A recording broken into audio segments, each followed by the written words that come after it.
Hello everyone, I'm Damini, your host for today, and today I have with me an associate from Shardul, Amarchand, Mangaldas, Ms.Gunjan Soni. So thank you so much, Gunjan, for accepting my invitation on a very short notice and just coming to my law talk show and sparing your time with us.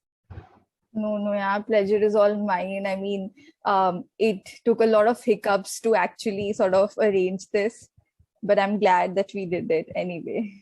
Thank you so much. So I think without taking up much time, I would just ask you a very important question as to if you could just mind sharing your law school journey with us. Because this question is very constant for all the speakers. Because the law students who will be watching this video, they surely just want to know as to the ones who are working in a tier one law firm, what they did in their law school, like how those 5 years actually went, like what sort of activities you did, what sort of competitions you had gone for. So would you mind sharing your journey with us? Yeah, definitely. I mean, it's not a very conventional um, law school journey because I mean, my entire family except my mom has been um, of commerce background, and my both my brothers and sis like both my brother and sister and my father, they were in commerce background. So my brother is a CA, and my father was with the state government as an accounts officer. And my sister initially started with her chartered accountancy course, but then later went into MBA and like changed her life career. So everybody was sort of pushing me to like, go into like chartered accountancy or probably like company secretaries.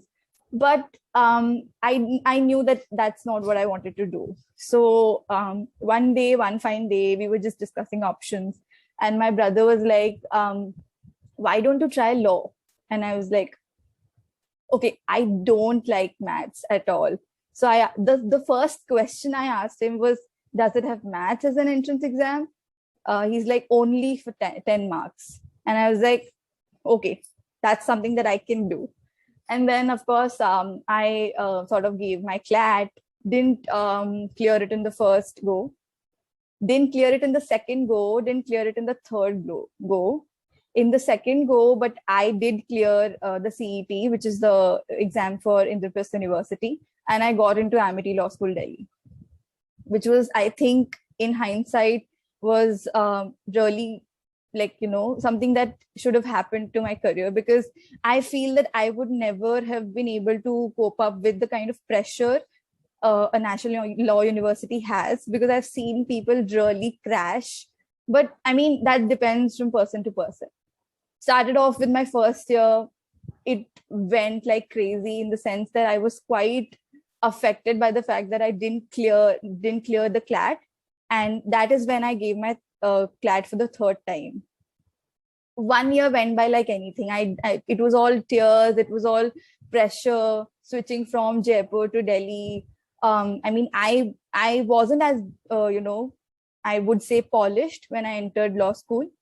In fact, I did not even used to speak sort of proper English. I hail from Jaipur, by the way. But in my second year, I decided that no, this is not going to work. If I want to do this, I need to sort of really get into it. That's when I started. That's when I entered the Model United Nations competition. And that is when I started actually with public speaking, gained a lot of confidence, tried for the Moot Court Society, did not clear it. In the third year, I cleared it with as being the researcher. I mean, of course, you try a lot of things in your law school, but all things do not go well. So I cleared it in my third year. My first moot outside sort of like my college was the antitrust organized by NLU Jodhpur. We never reached even the quarterfinals. It was such a fail. I can't tell you, it was such a fail. I remember I cried like anything.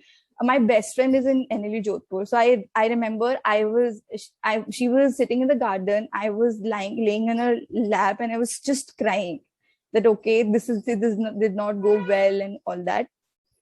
Cool, it did not go well. In the third year only, I did KIT Bhubaneswar. and we were the runners up there. And that sort of told me that no, this is not something that defines me. Okay, I mean, I can actually develop skills by just practicing and doing things. So I thought, why not go as a speaker? And that's when in my fourth year, I tried Nani Palkiwala, which is a taxation moot. I had never done taxation, and I don't know why, but that year the problem was based on international taxation, which even domestic taxation lawyers do not have any clue about, right?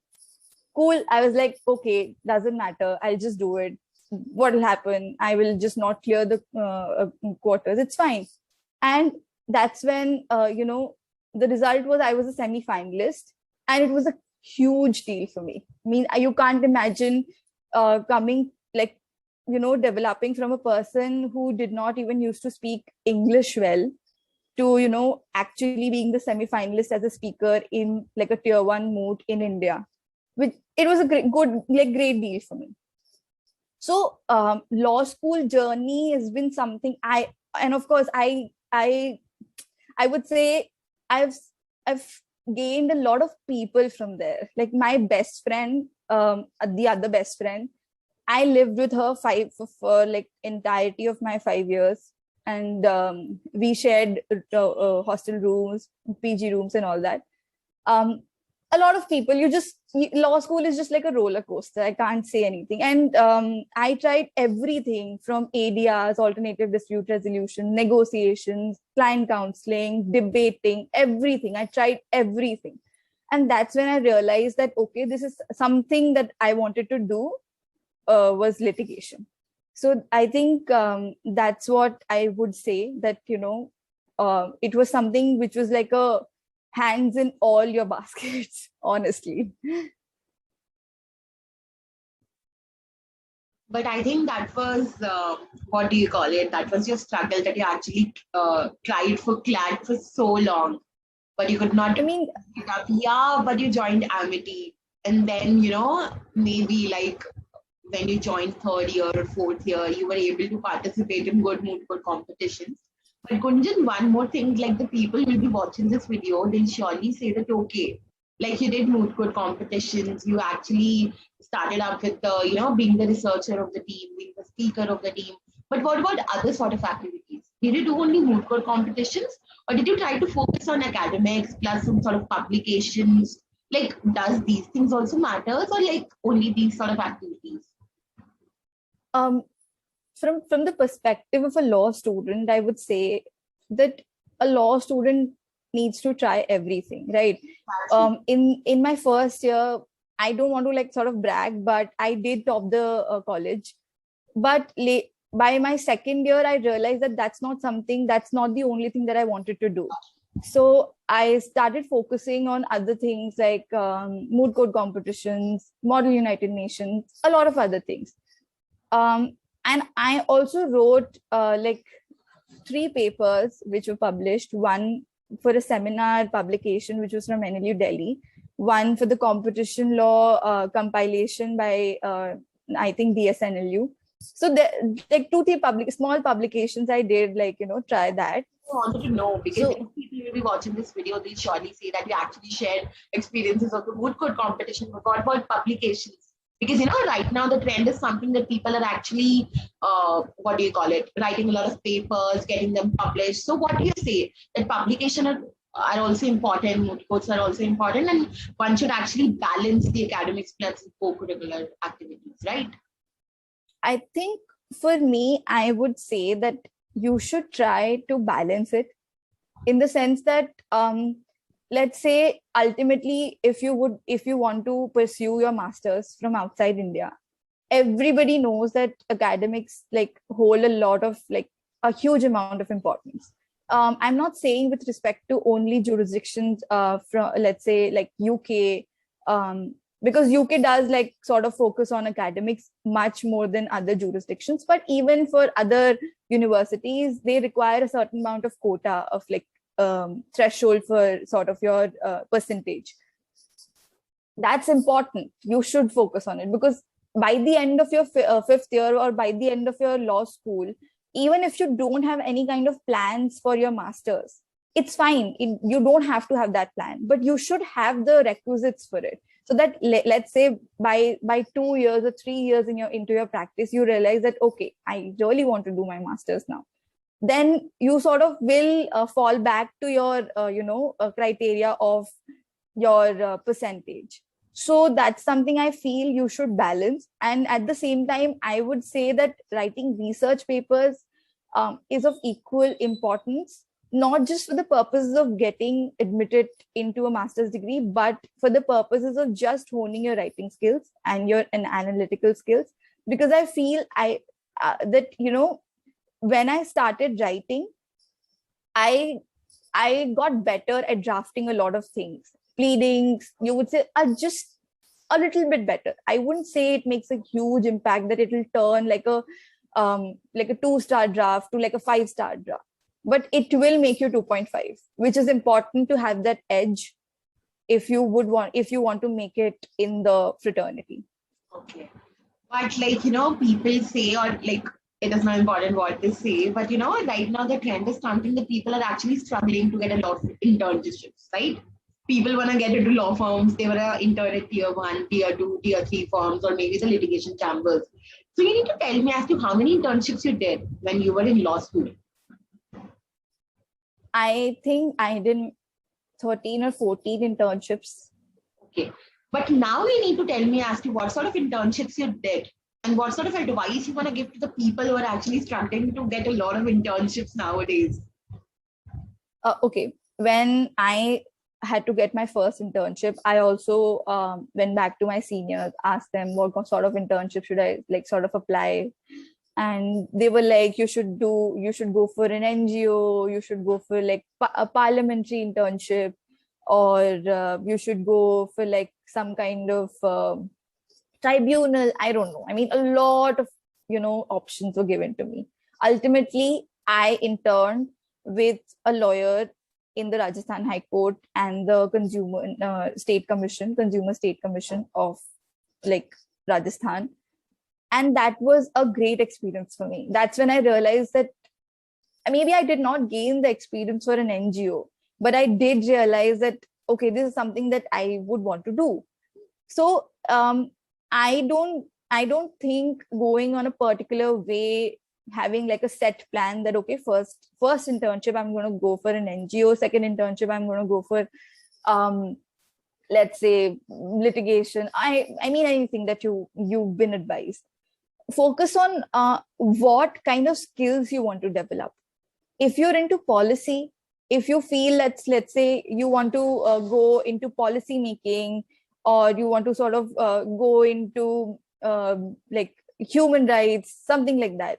I know that in your first year you would not have that idea, but I would say just explore what you like in the beginning, and then you'll realize that, okay, this is not something I like, or this is something that I like. It's fine. It's totally fine. In the first year, at least you have the privilege to sort of have that kind of option, right? By the end of your 5th year, you will not have that privilege. And if let's say by the end of your 5th year, you realize that, okay, what I'm doing right now is not something that I like, you won't have the opportunity to sort of switch your ways, right? So in the first year, do what you think you like, and then rule out the possibilities, let's say. And also at the same time, I mean, I'm sorry if I'm going on a little longer, but I just wanted to say that at the same time, if you're confused about what you like, then go on the set path. And if you don't, because I interned with that Jaipur lawyer, because I did not find any other good internship at an NGO. So I thought, okay, I'll just try that. So if you don't get an internship that way, it's fine. You don't have to be disheartened, because ultimately it will not matter by the end of your 5th year. Yeah. You know what? Right now, whenever you open your LinkedIn, you just scroll it down, you'll see that people are actually struggling to get, good internships. I don't know what a good internship or a bad internship is. Because, even the internship which you don't want, even you start interning at that place, you can learn something at the end of the day, right? But what struggle to get internships at law firm is such that people are actually struggling to get it. But Gunjan, one more thing, I think this is something out of the box, but that is really very important. that people say that if you have contacts in law firm, then you get internship over there. But why I'm asking you this question, because you are working at a tier one law firm. And what people are saying that, if you are from NLUs, you crack the, top tier one law firms for the PPOs or what. But you were not from NLU, right? Yeah. You did not get your first internship at a law firm. You did that with a lawyer. So, what would you say to those who are actually saying this? Is it something that you need to work really very hard, or is it something through contacts to get the internship or a PPO or a job at a tier one firm? Please clarify this. Okay. So network does help. I mean, if you have some contacts, you need to exhaust them. I did not. So obviously I had to go the other way. So I made those contacts. The first tier one internship I did was at Luthra, and which was the only tier one internship that I'd done. I got that internship through some through a friend who was interning, who was working with a lawyer that I had interned with. Right. So that way I got a connection to a lawyer who was working in a tier one firm. And that's, I just approached him this, look, I am in my 4th year and now I sort of want to do like a law firm internship. Do you think you'll be able to help me? And people do help. It's not like people will not help, because they also understand that, okay, you sort of are in that position where these opportunities do not come to you like through an easy way, right? But at the same time, I would pressurize on the emphasize on the fact that you need to build up personal connections. Nobody is going to vouch for you if you just like pop a message on LinkedIn, can you get me an internship? That it doesn't work that way. You need to show your worth. I remember I was judging the Viz, and there was this one girl, I think she was from ILS Pune, and she was a brilliant speaker. I loved her rounds. And once, I sort of heard her, I judged her. She contacted me on LinkedIn, and she was like, okay, can you get me an internship at Luthra? And I was like, okay, I'll just see what I can do. I vouched for her, and ultimately I got her an internship. But I'm not saying that that's the process, but I'm just giving you an example that, okay, she showed her worth to me, right? And then I thought that, okay, she's worth betting on, right? She should have been given a chance. Yeah, And that's something that people need to understand. That, just by dropping a text on LinkedIn that, okay, ma'am, sir, I'm actually looking for an internship. You're working at that firm. Can you please help me getting an internship? This does not work. While I was interviewing the managing associate of Saraf and Saraf Partners, he actually clarified it that, you need to show like what's something that makes you different from others. Just because you dropped me a message, I don't even know you. How can I get you an internship at my firm, right? So this is what you actually pointed out, that you need to show the other person like what different you have done from others and why you are capable of, getting an internship at a firm. So I think this is something that I clarified today. So no, of course. I mean, it goes for like any profession. I don't think it's specific to law. And it also goes for every person. It also goes for me. If I want an opportunity, even it goes for like a client. A client will never come to you if you just ask them to come. They will come to you if they know that, okay, you're somebody who can handle their issues. But that is when you show your worth. Like the son's very positive that you actually helped that girl who actually approached you for the internship, because right now what's happening is people sometimes don't reply, people sometimes don't get bothered about your text, right? But this is something that's very kind of you, that you actually helped that girl getting an internship at Lusa. But apart from this, I think that was something very formal discussion. But now moving on to the more informal part of this conversation, we're going to play some rapid fire. So I'm going to ask you some questions and quickly you have to answer them. So you need to tell me the percentage of attendance you had in your law school. For the first 3 years, I had terrible attendance. I only worked on ODs. Then the concept for ODs was removed. So I had to sort of obtain 75%. So yeah, by the end of it, I had the required percentage. Okay. So you need not, point out that professor or name out that professor, but you need to tell me, was there any professor in your college who used to cut your attendance even if you don't talk? This happens with me, but still asking you.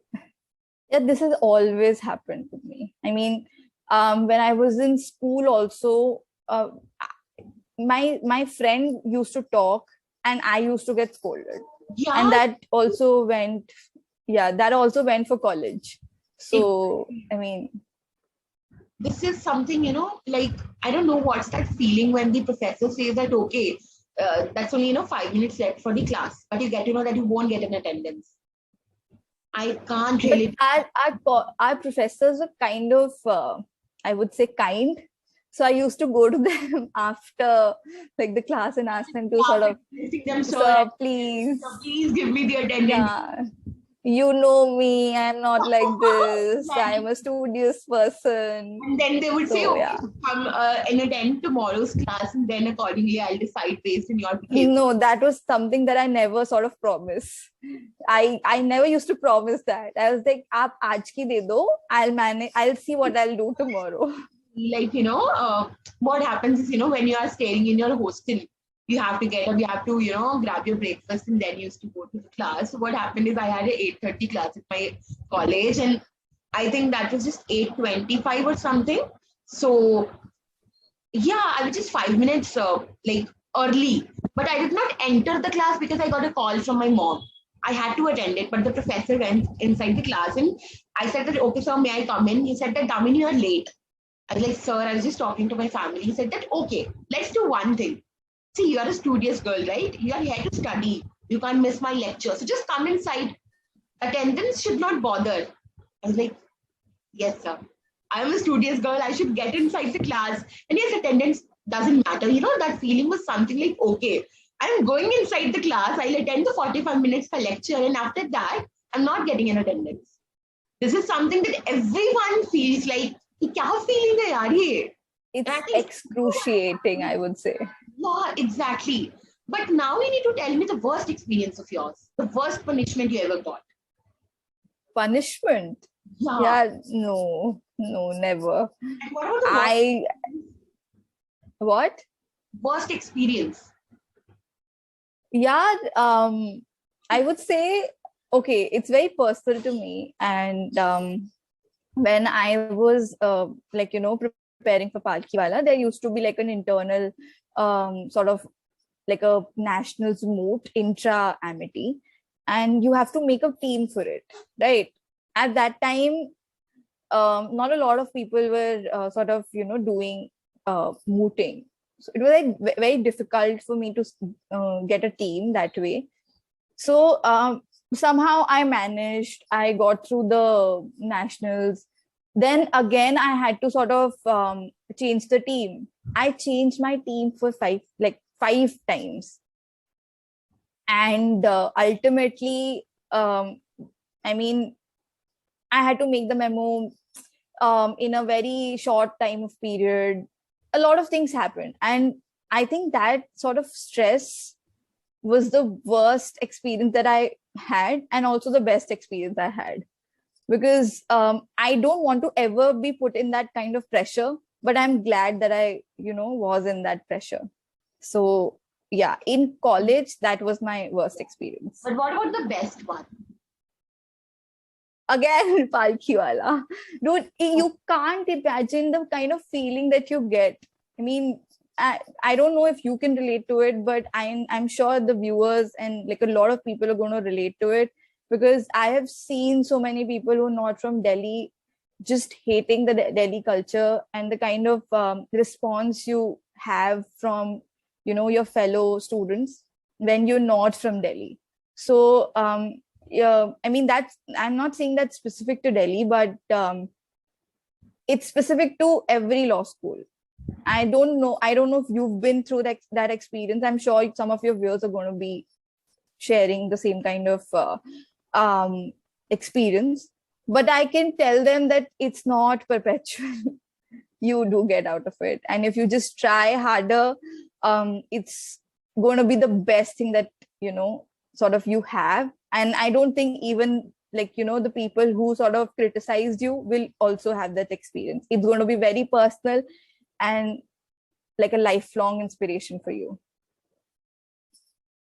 That was something about your best experience, worst experience. So Gunjan, if I'll just give you a hypothetical situation as to you are a director or a producer of a film. So what theme you would go for and why? Again, I'm going to give you like an emotional sort of the background to it. I don't know if you know, but I recently lost my father in June to COVID. And I mean, nobody expects it. So it's like, I am not going to go into that struggle. But what's something that I sort of gained out of it was that when a spouse dies, the one who's left behind is in terrible pain. And if it is a woman, then then things are even more painful for like the person, because of the society that we live in. And okay, so with respect to the movie, this is very personal to me, but when I was consoling my mom, I used to go on the internet to look for other inspiring stories in India of modern widows who can sort of, help her understand that this is something which people did come out of and sort of made their own way. But I did not find any such organization, nothing like that. Cool. I was like, okay, that's when I thought of the Wonder Widows project. And it's not live yet, but this is something that I think I can share with you. So the Wonder Widows project focuses on these stories where where widows or their close ones, they can share their stories with me, and I can help those stories reach to other people who've been through who going through this kind of pain. And that is, I think, going to be, if let's say one day I do make a movie, that's going to be the theme for it. So proud of you, because this is something that, COVID came with a lot of tragedies and traumas for some. And I think you're a superwoman, yaar. I saw your post on LinkedIn as well that day, where you came up with something with your mother, right? This is very it's called the House of Dhamraid. My mother has never sort of, worked in her entire life. She's always been like a house or like a homemaker. And when my father passed away, I could see her just loitering around the house, not knowing what to do and what not to do. So to help her sort of have her own distraction and just to have something of her own, we started the House of Dhamraid in remembrance of my father, of course. And Dhamraid, I'm just going to take a moment here to just tell the purpose behind this. House of Dhamraid is, the name goes by this small village in Rajasthan near the Alwar district. It was the traditional native village of my ancestors and my grandfather. And I've grown up listening to those stories, the small incidents that he used to remember. And that's something where my father drew his legacy from. So to honor his legacy and to sort of, get his name to be remembered by as many people as I can, my mom and I started the House of Dhamraid. We help native artisans who've lost their livelihood in the pandemic. And I mean, there are people, I can't tell you how many people have been affected by this. Oh my God, the number is huge. And I was talking to this other guy one day, and he told me that in the pandemic, he lost his job. He did not even have one single day's worth meal. And it was so painful for her because he could not feed. It was so painful for him because he could not feed his child. And the art that he has is, I can't tell you how precious it is. It will sell like anything. But because He didn't know the worth of his art and he did not know how to sell it. He was just without any money. A lot of stories, I'm not going to, sort of like divulge in that way. But I'm saying that that's how House of Dhamraid gives back to the society, because I know that the loss is too personal, and I'm sure a lot of other people have been through this. So yeah, I mean, it's something that we started. Yeah. So I think I'm done with the rapid fire because your answers is very, what do you call it, very inspirational. And it didn't seem like that it was a rapid fire round. But Gunjan, one very formal question about this conversation.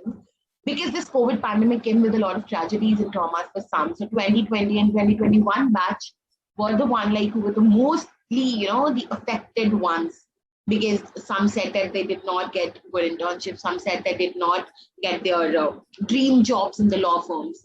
So any sort of advice for them, or any sort of advice for the law students who are still in their law schools?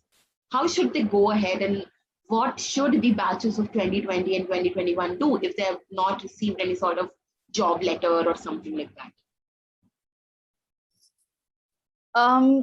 That depends on what they want to do, let's say, and of course what sort of jobs are they're aspiring for. Let's say you've graduated and you're not able to find a job. I would say that don't let that time go idle, because an employer, even if it's even if he or her, like, they're hiring you, they would want to know what you did in your free time and how you compensated for it. It doesn't matter if you sort of didn't work in a particular specific period. What will matter is what you did in that period. That's one. Second, don't be disheartened because you're not getting jobs, because you know that others are also going through the same thing, and it's the market right now. You can't do anything about it. What you can do is keep on trying, because I know like at least 2 or 3 people personally who at least sent their CVs to at least 80 odd places. And I don't know if that's an average number, but for me it is quite high, because I did not even send like 5 or 10 applications when I wanted a job.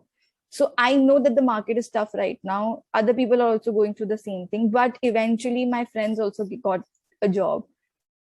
So if you want to get a job, definitely you will get it. Just keep on trying, because it will not happen if you don't. Third, a trick to sort of, maybe which can help other people is to find, let's say, contacts through your previous internships where you've built that sort of network. And if they're not hiring, they can help you get connected with somebody, they know who are hiring. So that is how the legal fraternity works. It is, I think, a boon as well as a pain that networking is such an integral part of this fraternity, but it is how it is. You can't go about this game any other way. So exhaust your network. Ultimately, that's going to help you a lot. I think that's a good piece of advice for those who are actually struggling to get anything, because networking is something which I always insist people to do, because networking is something is not done when you just drop a text to someone that, okay, I'm this, I would love to work with you. This is not networking. Like, networking is something, it's a day-to-day process. It's a everyday process. Like, every second, every minute, you have to build your connections. You have to network in a positive way, in a healthy way, in a professional way. And I think you correctly pointed out that nowadays, if you just want a particular sort of job, that doesn't mean that you just drop a text to the partner of that firm, you'll get that job. Even if you don't get the job in that firm, just try to get connected with the people who are actually in the other firm, so that they might connect you with the other people, right? So this is how networking works in the law field, and I think people need to understand this. And thank you so much, Gunjan, for this advice, because you are the first one. Like, I've interviewed a lot of lawyers, but you're the first one who actually said that if you have good networks, if you are doing good networking, the process will be easier for you, right? Yeah, I mean, see, I was also not good at networking in my initial, I mean, it was a huge struggle for me. But then I realized that this is a struggle that I'll have to win, because in this fraternity, in any kind of profession, you can't succeed if you don't network. Exactly. You will one day, like a person who is, let's say, is not as competent as you are, but is better at networking, he will one day cross the bar that you are at. So I think it's really important, and it's not as tough as people think it is. It's something which happens just by talking. Yeah, And exactly.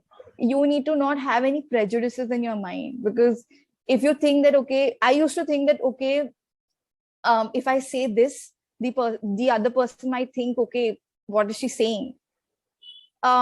People don't think that way, because they've also been through the phase that you're going through. So don't worry about it. And if they do, then it's their fault, honestly. It's actually a very good piece of advice and a positive one. And I think people who's gonna watch this video, they can surely, watch this particular scene, like where you've actually given a lot of advice to those like who are actually struggling to get job letters, job offers, or internship offers. But just try doing out what fascinates you. Even if you're not getting internship, then at that period of time, you can start writing something. You can start doing something which actually fascinates you. Yeah, I mean, I sort of switched my ways. I liked competition law initially, then I went in arbitration law. It's totally fine. I mean, see, you can't have like a clear picture of like your entire life. You have to go one day at a time, 1 month at a time, 1 year at a time. So don't worry about what's going to happen, because whatever plan you have, I'm sure it's not going to go that way. So why have it anyway? Yeah. So with this, I think I need to wrap up the session now. It was a great session, Gunjan. It was very informative. And I must say that you are active on LinkedIn. You actually reply to people who are actually texting you, because I also post you through LinkedIn. So I would urge people to get in connection with you. They can ask you doubts. They can like network with you. You surely gonna help them. If the request is very, what do you call it? Very genuine, I must say, right? Yeah, I mean, see, I have in the past helped a lot of people, but I have also sort of refrained from helping a lot of people, because they've not gone it, in a right fashion, gone ahead with it in a right fashion. I mean, just but it's not like I'm not going to help them in that sense. I just tell them, though, okay, this is where you've gone wrong. So Yeah, I do exactly. let them know. This is the least you can do, right? Yeah, definitely. If Exactly. you don't help the other person, at least let them know why you are not. Yeah, so that they can improvise themselves, right? Yeah, Yeah. So I think, that's the idea. yeah, we wrap up the session, and thank you so much, Gunjan, and we look forward to more such informative sessions with you. Definitely, anytime you're available. Thank you so much.